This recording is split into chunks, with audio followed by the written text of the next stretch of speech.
Oh, yeah, yeah, we have something, so... Oh yeah, that's my speaker notes. Oh, So cool. that's really what I wanted to share. Let me try it again. Let's see.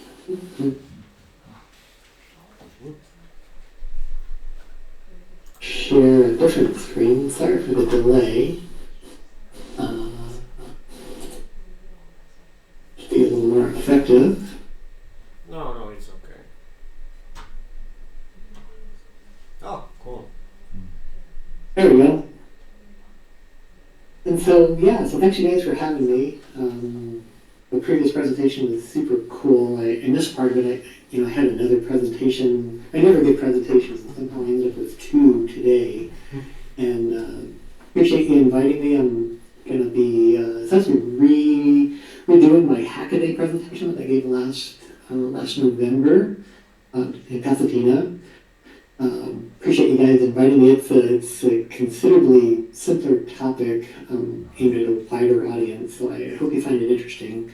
You probably saw from my speaker notes that got shared, so we're going to be talking about repurposing ESP32. My name's Jim. A lot of you might know me as Go Jimmy Pie. Bachelor of Science, Electronic Engineering from Cal Poly. I've been programming for 40 years. I'm doing the last few years I've been doing some contract work at Wolf at the Cell. And so I have a home page where I keep my blogs and stuff. Basically, it's just notes to self. But I hope that other folks find it helpful as well. And so so there's no affiliate links. There's no advertising. It's really just a GitHub blog to share my notes. We're going to talk about today the ESP32. A lot of you guys probably know what an ESP32 is, why we want to repurpose a product, how to get started, what you need, and some cool examples at the end. And so, you guys still okay? You can hear me okay? Yeah, everything perfect, yeah. All right, excellent. And so, I don't know if you guys probably know, so an ESP32, you can buy one for about $1 from someplace like DigiKey or Mouser. One of the things that got me interested in, what got me connected really to learn in the first place was, of course, the ULX 3S. How cool is that to have an FPGA board and an ESP32? And so that's really super cool. And so, DigiKey, they have some ESP32 maker content on helping people get started. Adafruit, of course, they have some links on getting started with ESP32. But the ESP32 block diagram, I don't know how much detail I should go into. Do you guys know mostly about an ESP32 and I just jump into it, or how familiar are you with an ESP32? We know it. Most of us have used it, I think. Okay, cool. So I don't spend a lot of time on some of these details, and you're probably familiar. It sounds like you're familiar with it. And again, you probably are aware how many different flavors of ESP32 devices there are. The really cool thing, if you heard, I think this was one of the coolest things I had done on the ESP32. This guy got Linux running on ESP32, and that's amazing, right? To have an entire Linux shell running on a tiny embedded device. And so, I gave this presentation that I mentioned at Hackaday last year, and so the question is like, why would you want to repurpose a commercial product? And so, for everybody at Hackaday, it's just fun, right? I mean, that's what you do at Hackaday. You do things like repurposing products. But beyond the fun aspect, it doesn't do what you want, end up with security vulnerabilities. And really that last one, how many times you buy something and it's just no longer supported by the manufacturer. I mean, that's happening more and more, and it's really a shame of how many really cool devices in a great enclosure, but the cloud service goes dark and the manufacturer doesn't support it anymore, and it ends up at the dump, and that's really a shame. And so my presentation is to help people I encourage them to see if you can repurpose some of the stuff that you have. The e-waste problem is, it's really out of hand. I mean, there are, Netflix has a couple of videos on just the ridiculous amounts of electronic waste that goes to landfills. There are news stories you guys probably see every day of things that, another company stopping support for a product, things just no longer working just because the company is going out of business. So you remember when stuff would last, right? This is still my clock radio that still works. It doesn't connect to the internet. It does the job that it needs.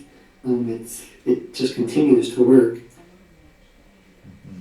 And so, the clock radio was built a long time ago, and they just work. In contrast, not long ago, just within a year or so before I gave the presentation for Hackaday, I had this squeeze box, essentially a modern quote-unquote radio. And I bought a couple of them back in 2010. It set me back probably $300 at the time, so quite a bit of money for something that's just a radio. But it's pretty cool, and you can listen to internet radio, and it's awesome. But I noticed the little red icon for the Wi-Fi. So one day it stopped connecting to Wi-Fi. And of course, you always assume, well, that's my problem, right? It's my router. Unplug it, turn it back on. There's something wrong in my home that this device can't connect anymore.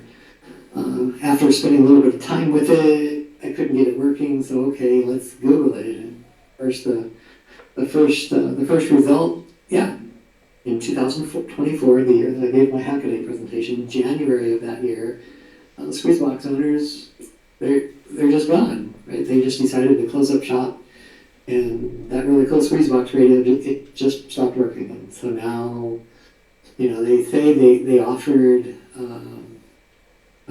to set up your own server. I wasn't able to find it or alone get it working, and so I still have a couple of Squeezeboxes that one of these days I'm going to see what I can do with those.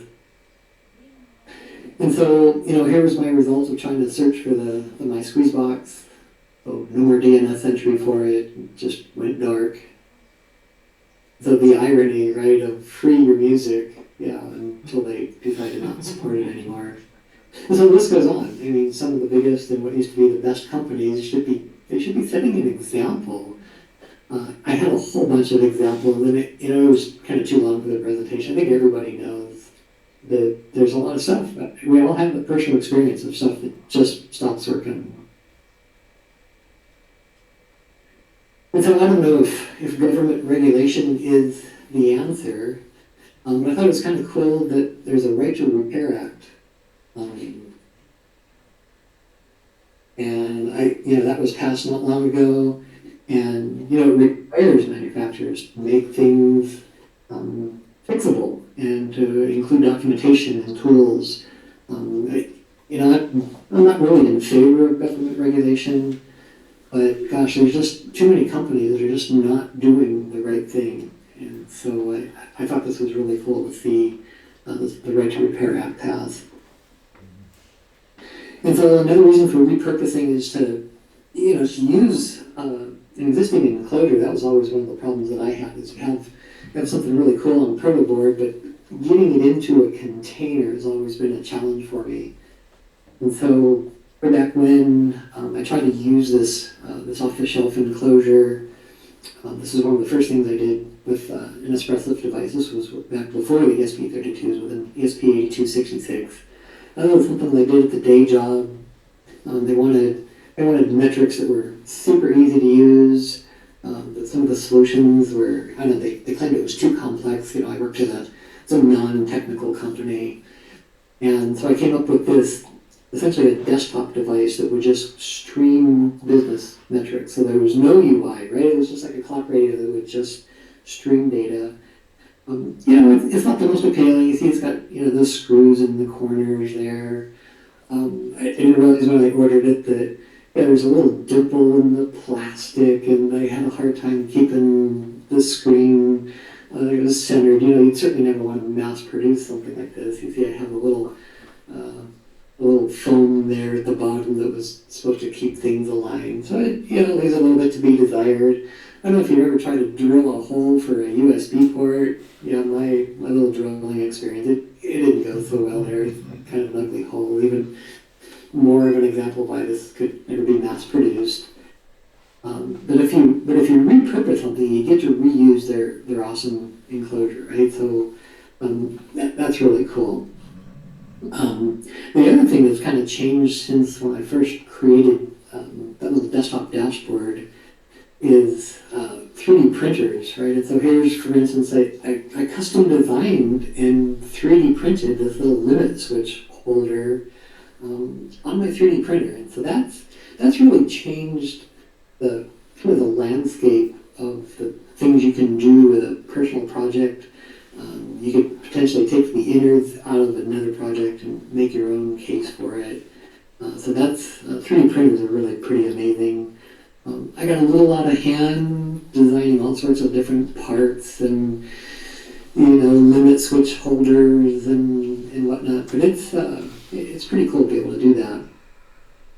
And so today we're going to talk about how to get started. Typically you want to get an ESP32 board to practice before you actually jump into actually repurposing a commercial product. I have some tips on researching product specifications and experimenting. I mentioned I do some work at Wolf SSL, and so it's always good to have a plan for the encryption library from the beginning. A lot of times people come up with a project and bolt on security afterwards, and that can add an additional challenge. The people that I presented at Hackaday there were a variety of backgrounds, and so I really wanted to emphasize safety. So if you've never done anything like this, and it sounds like most of you guys probably have, but if anybody that's watching the recording later, it can be really dangerous to repurpose an existing product if you've never had any experience with you. It can kill you, start a fire or worse. So if you don't have experience with that, we'll give some examples of battery-operated devices, but you really want to be careful. I'm not responsible for any mistakes that you make. So just be super careful. So, safety tips, all the usual stuff. You never work on live equipment. You don't just shut it off, you unplug it from the outlet. You never reach in with two hands. You always reach with just one hand. Use insulated tools, wear insulated shoes. Safety goggles, if there's ever a big magic smoke experience, typically there's molten metal that comes along with that. Have that end up in your eyes. So the other things beyond safety is the expected GPIO power-up state.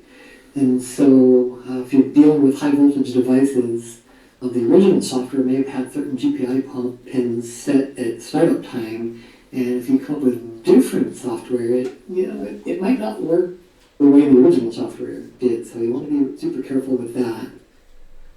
The other thing, device safety, of course, the ESP32 has both 5 volt and 3.3 volt. You want to make sure the ground pin is connected. Serial is typically 3.3 volt. A lot of people ask, well, is it 5 volt tolerant?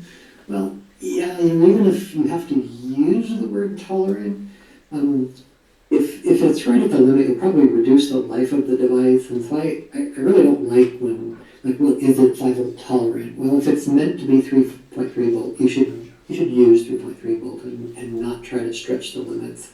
You can certainly shorten the life of the device, and I tell you, there's nothing more frustrating than something that's marginally failing or so GPIO that worked yesterday, it's not working today. It can be super frustrating to troubleshoot. One of the cool things about the ESP32 is programming without an ESP32. It was really cute that, quote, there was a QEMU emulator from Espressif. So if anybody wanted to get started experimenting, but you don't yet have an ESP32, that's super cool. The little Walkme, I first saw that at Hackaday a few years back. I think the 2022 one. I attended Matt Venn's FPGA Walkme, and that's just amazing. You guys, if you're all FPGA attending today, you probably all know all about this. It's a super cool site. Anybody that's watching the recording later, you should definitely go check out this. It's pretty cool. They even have, as you see here, a specific ESP32 device where you can do some online simulation. And so some of the example dev boards, you see two of the typical ones here. You'll notice that there's, of course my mouse is small again. I wonder if I can quickly make that larger. Hang on just a sec here. Pointer side. You'll see that, I hope you guys can see it. I assume you can see my mouse. So this one's got an external antenna here, and this one has a built-in antenna here. And so, yeah, just keep in mind if you happen to have one of these boards and you don't get a lot of range and you don't have an antenna to plug in, well, yeah. And so, yeah, so I, of course, featured the ULX3S at the Hack-A-Day presentation, of course, because it's one of the coolest boards ever, right, with an FPGA. And, of course, you know, the ESP32 is on the other side, so any time I want to talk about an ESP32, the Radiona is always mentioned. A little side note on the ULX3S, the fact that the Hazard 3 Soft RISC-V actually features both the Icebreaker, the Ice40 chip, as well as the ULX3S. So the chip that's used for the Raspberry Pi, the RP2350, on that same Hazard 3 processor, you can do that on the ULX3S as well. And so that's really super cool. And so flashing, there's two different ways to put a code onto the device. Of course, there's flashing through the USB port and JTAG. So we'll talk a little bit more about JTAG in a little while here. You never want to program your device while connected AC mains power. Never ever. So if you need to plug in a temporary power supply into that commercial device, go ahead and do that. But it can be super dangerous to be programming a device. You don't know what's going to be happening on the GPIO lines. If there's some sort of mishap or something, you certainly don't want high voltage coming back through your USB port, frying your computer or something. So be super careful with that. So the JTAG board that I use, it's an open source. Also, it's the TiGuard. It's an awesome board. That's really the only JTAG board that I use. Works super well with the ESP32. You see the link that we're out on GitHub for it. Crowd Supply. It was originally a Crowd Supply project, and it's awesome. And so note that there's a switch position too. You know, we talked about the voltage tolerance. Note that there's a little voltage switch here, and so I have this set to the 3.3 volt position for the ESP32. So the JTAG pins on the ESP32, these are what you need to connect. They vary from different flavors of the ESP32. These are the pins on the classic ESP32, the C2, the C6, the S3. Those will have potentially different GPIO pins. So be sure to check out the documentation. It can be handy to have a quick connect and disconnect if you have a variety of different boards. So you can buy this adapter board here, typically sell them for $1 or so. They can be handy if you have multiple different devices you're testing with. One of the things that's really a pain about Windows, I do, of course, do all of my development on Windows, mainly because I've been using Windows at the day job for my whole career. So I'm a Windows guy. And the wonky thing, there's a lot of wonky things about Windows. And Windows, I swear, they never install the right drivers for JTAG devices. And sometimes they'll even forget right after a Windows update. And so I use Zadig, this little, essentially a USB driver changer. And so typically Microsoft will recognize it as an FTDI device, and I have to go in and manually change it to libUSBK. It's super annoying. It changes more often than I'd like to admit. I'm sure all you Linux guys will say, oh yeah, that's never a problem for us. And yeah, I get it. I'm still a Windows developer. And so yeah, it can take some time. Notice that this is interface 2. So on this interface, this is interface 0. And there are 2 interfaces, so I changed them both to libUSBK. Some of the Espresso boards have JTAG included. It's not as flexible as, because like the JTAG only works with this, the specific board.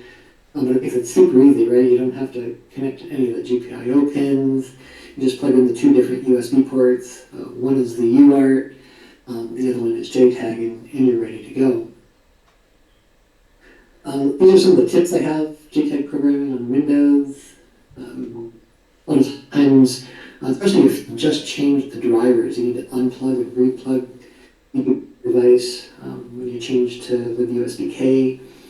Try some lower speeds, programming speeds. Sometimes if it's too high, depending on, I don't know, how noisy your environment is, how clean the power is, how long your cable is, lower speeds can help. I've had problems with some power-only cables. Those are certainly evil. I don't know why anybody would want to have a power-only cable. I guess if you don't do any development.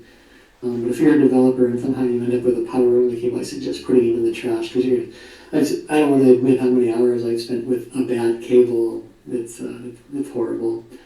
And I mentioned earlier, right, the drivers will sometimes revert after a Windows update. That's super annoying. Microsoft's getting a lot more aggressive about that, so they'll just spontaneously reboot your computer as they see fit to install new updates. And yeah, so sometimes Windows updates also change the USB drivers, and that can be super annoying. And so the software tools for programming the ESP32, of course the ESP-IDF that you can find at Espressif. Platform.io works with VS Code. Arduino, you can program the ESP32 with the Arduino environment, and there's an Espressif Arduino environment. And I mentioned I do some work with WolfSSL, and I have libraries for each of these. There's an Arduino specific Arduino library, so you can just go into the Arduino IDE, type in WolfSSL, and use it from within the Arduino library. The Arduino IDE, rather. And so, yeah, many different IDE packages can be used if you're going to be repurposing a device. Typically, you're going to want to use the Espressif ESP-IDF, but really it's whatever you're most comfortable with. But if you're using a JTAG device, of course you want to make sure that the environment that you're using supports it. So I use an extension called Visual GDB for Visual Studio. So basically it's a graphical user interface for the ESP-IDF. You see, one of the cool things here is, if you've ever used the menu config, it can be hard to find all the config settings, and it's really cool here to have this ability to search through all the config settings by keyword. You see here you can select which device you're going to be programming. So drop down here for which ESP-IDF version, and even a toolchain. There's different toolchain versions. And so the other key screen here is the debug settings. I mentioned earlier about setting a lower frequency, and so we have problems with JTAG. You can try to lower this number here. The 19 megahertz seems to have worked pretty well for me. You'll see that the TiGuard is listed. It's not super intuitive, so if you're doing this with Visual Studio, it's in the interface FTDI directory. It's called TiGuard. This is part of the Visual GDB here. And so here you see an example. It's probably kind of tiny. I hope you guys have a big screen. But you'll see here we have an ESP32 server example, the source code here. We're here at a breakpoint. You can see various registers from within Visual Studio. You can browse through registers and look at their values. The console output, see a list of the breakpoints here. So yeah, all the stuff that you can do usually with Visual Studio and developing code, you can do with embedded devices such as the ESP32. So the device software, so you have a project that you want to repurpose. Do you want to do a file new project?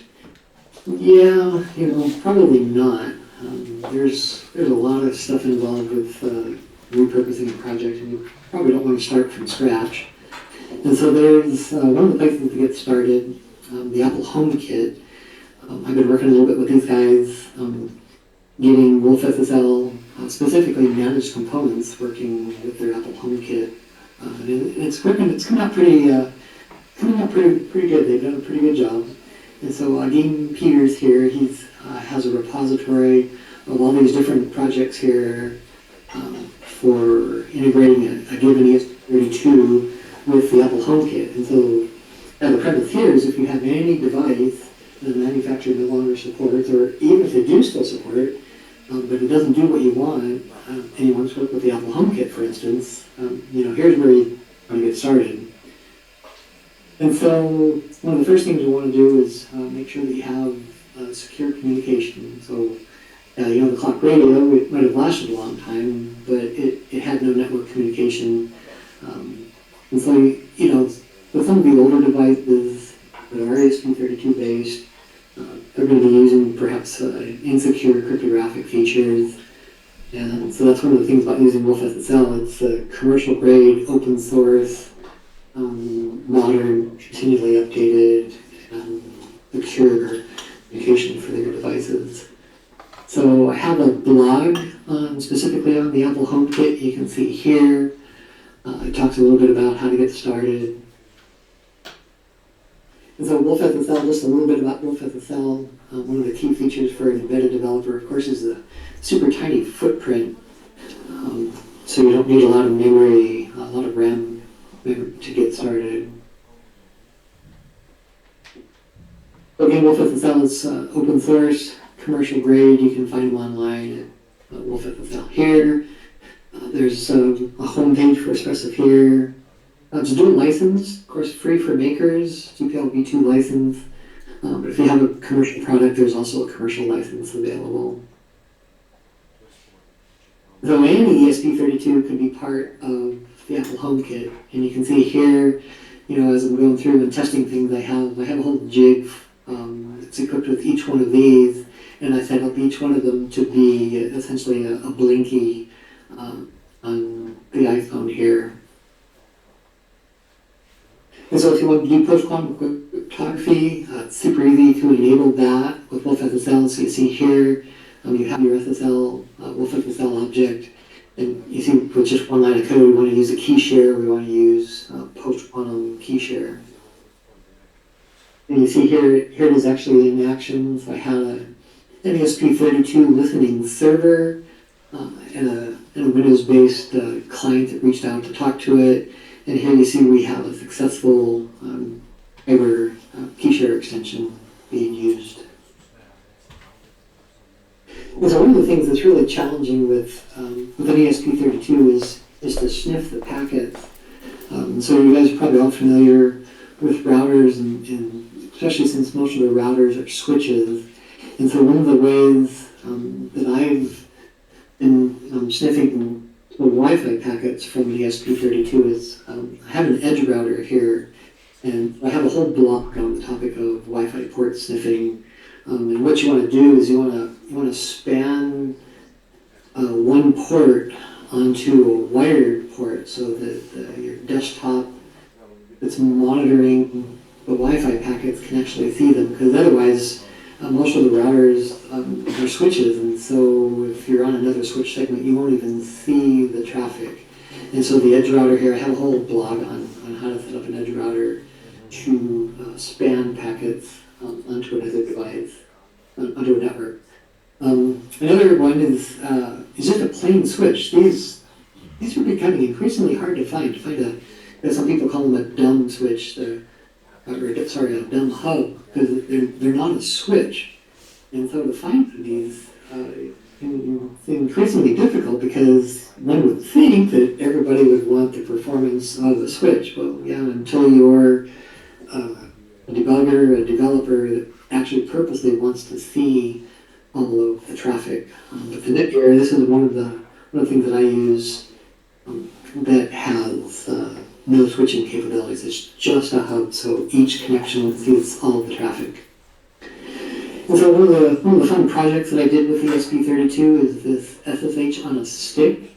And so basically, you guys have probably heard of the M5 stick, and so inside here is the ESP32, and I connected a couple of GPIOs here. This is actually my edge router that we saw on the previous slide there. And so inside it has a UART, but let's say you have something like this device, and you want to access this UART from a remote location. And it's not super convenient to pop off the lid every time and plug something in.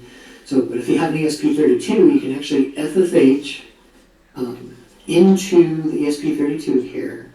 And I have an example app that once you're SSH'd once you've authenticated to the ESP32 here, you're immediately connected to the UART here.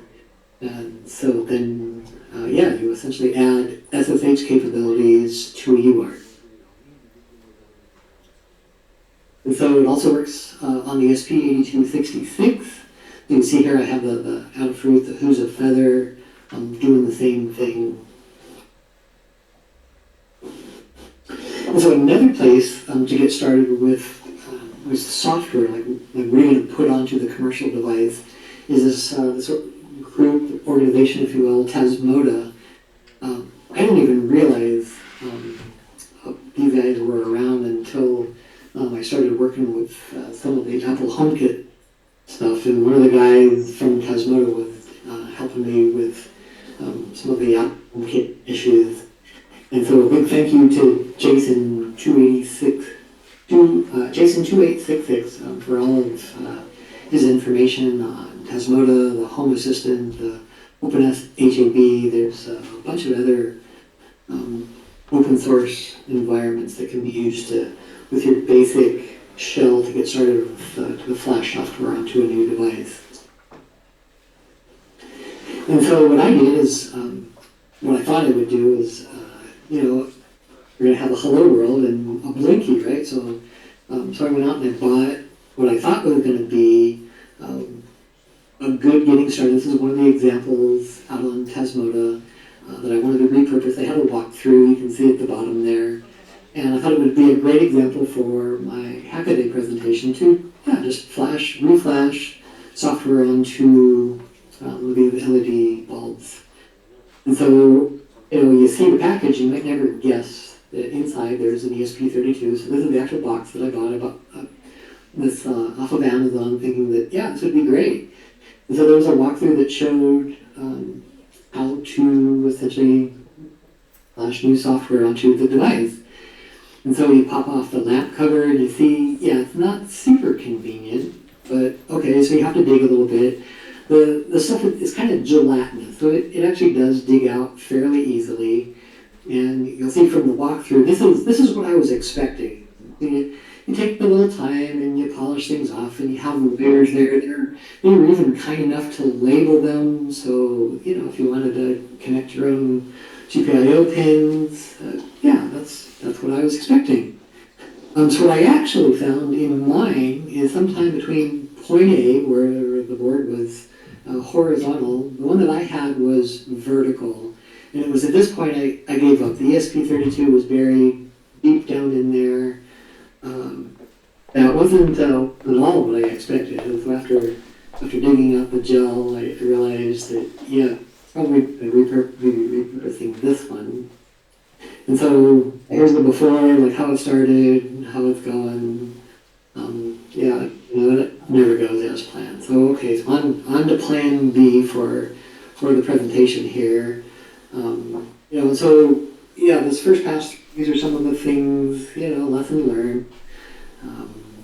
So what exactly was the purpose of the new device? Is really to have a plan was the point here. And so had I done a little bit of planning, so here there you can find some information. So I Googled these keywords here. This is the part number of the LED. that I wanted to repurpose. And so I entered the code there. You see there's some information here. This is the FCC ID here.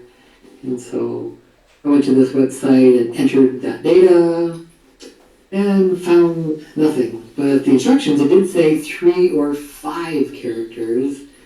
And so I didn't find anything the first time around. So I searched with all 5 characters. And there are search results. So you can go out to the FCC and find details on these products.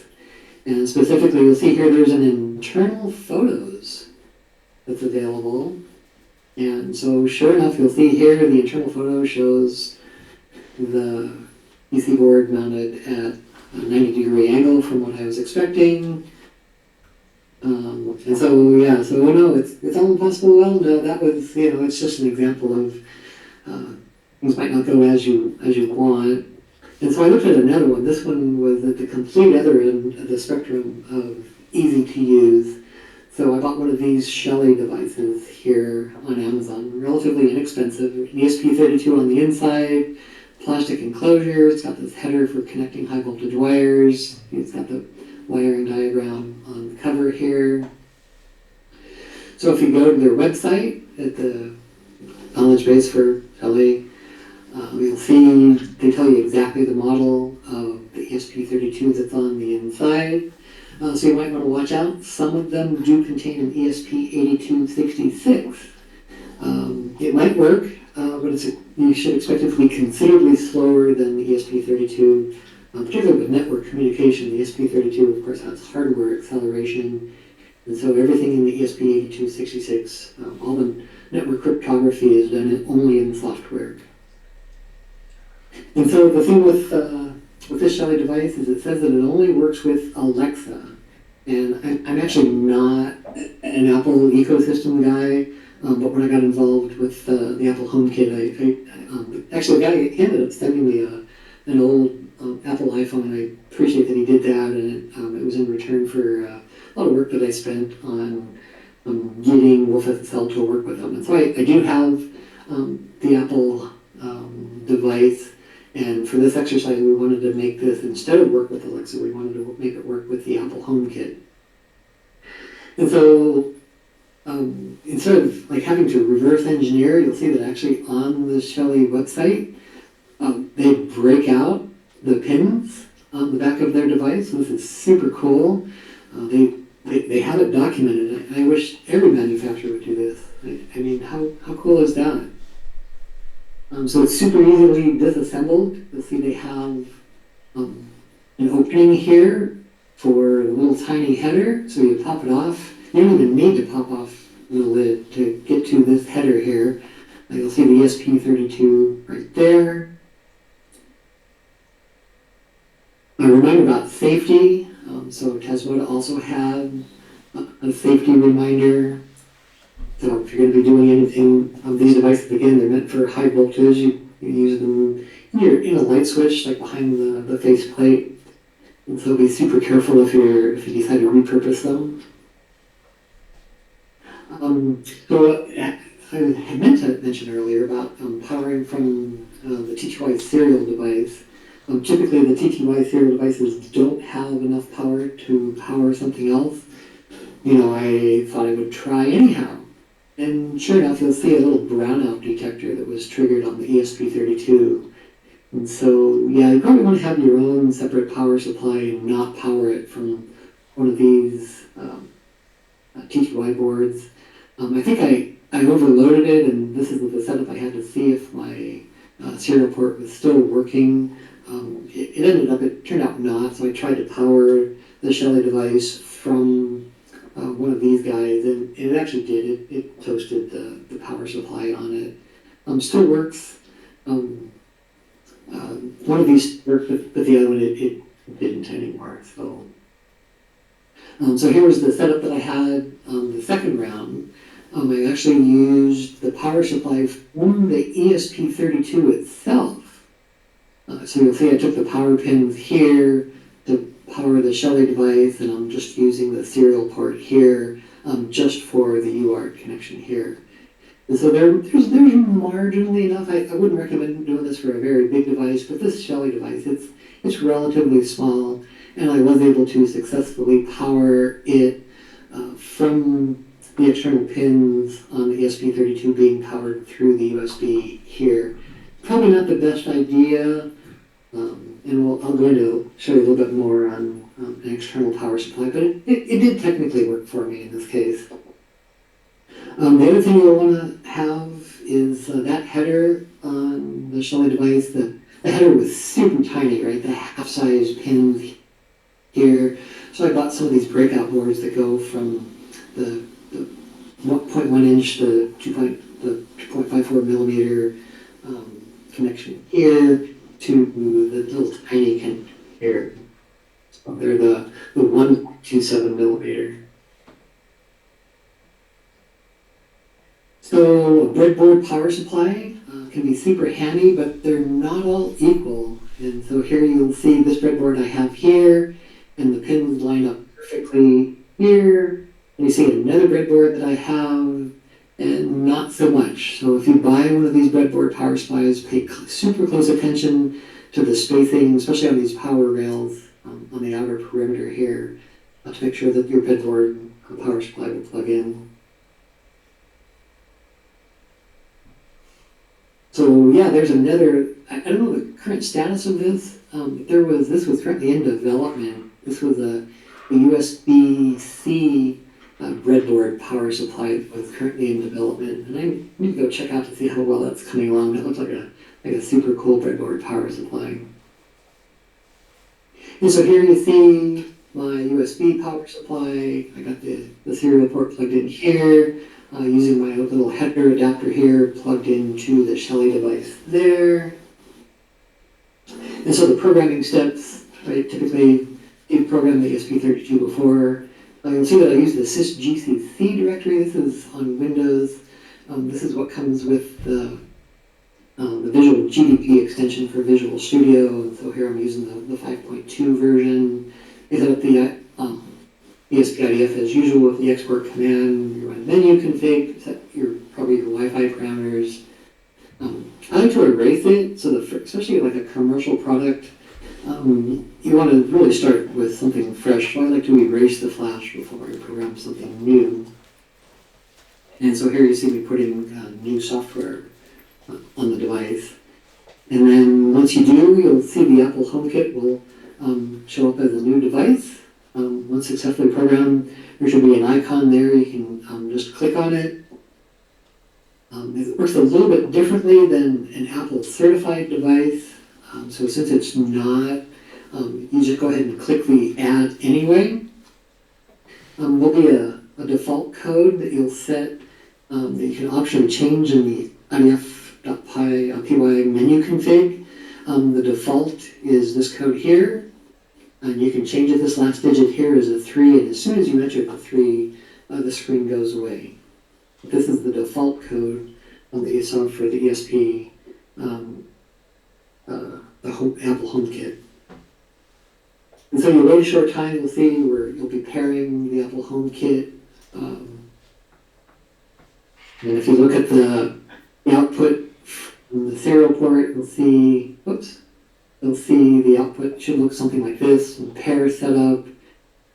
Then when it's done, you should say, verification successful, secure extension established. And so then once you do, you can just press the button on the phone, and every time you do, you should see this update characteristics that'll be updated to true and false. And so, ta-da! So there we go. We have this repurposed Shelly device, now a device with custom software. You have all the source code to it on the Apple HomeKit. Okay. And so, really the proof of concept here is you can use the device, and at any place you need to turn on and off AC voltages, light bulb, a toaster, or whatever. So I also have some getting started with full SSL on the ESP32. So I presented not long ago that recorded. It's here on YouTube. If you want to learn more about full SSL on ESP32 and some examples there. I presented at Espresso DevCon. It was a similar getting started, but this one talked a lot more about specifically about TLS connections and such.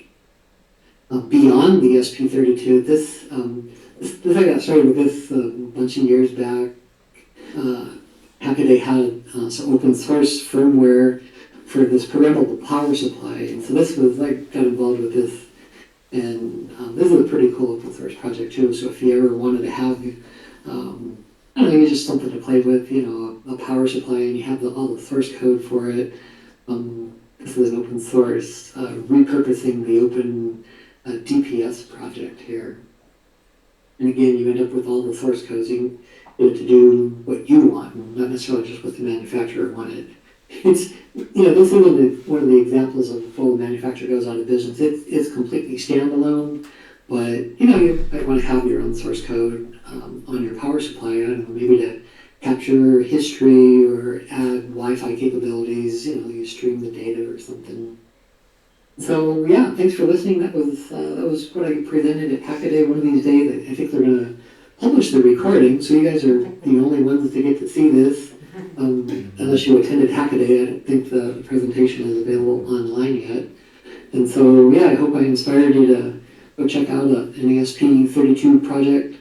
I appreciate all the folks at Hackaday that invited me to attend, and of course Supply Frame and Wolf SSL. So, and of course I want to, standing on the shoulders of giants, I have, yeah, there's a lot of that stuff I didn't write myself, a lot of other people have created stuff, and so yeah, thanks everyone that shares ideas and shares on GitHub and blogs and conferences. So yeah, so that was my presentation. So I hope you guys found it useful. Thank you.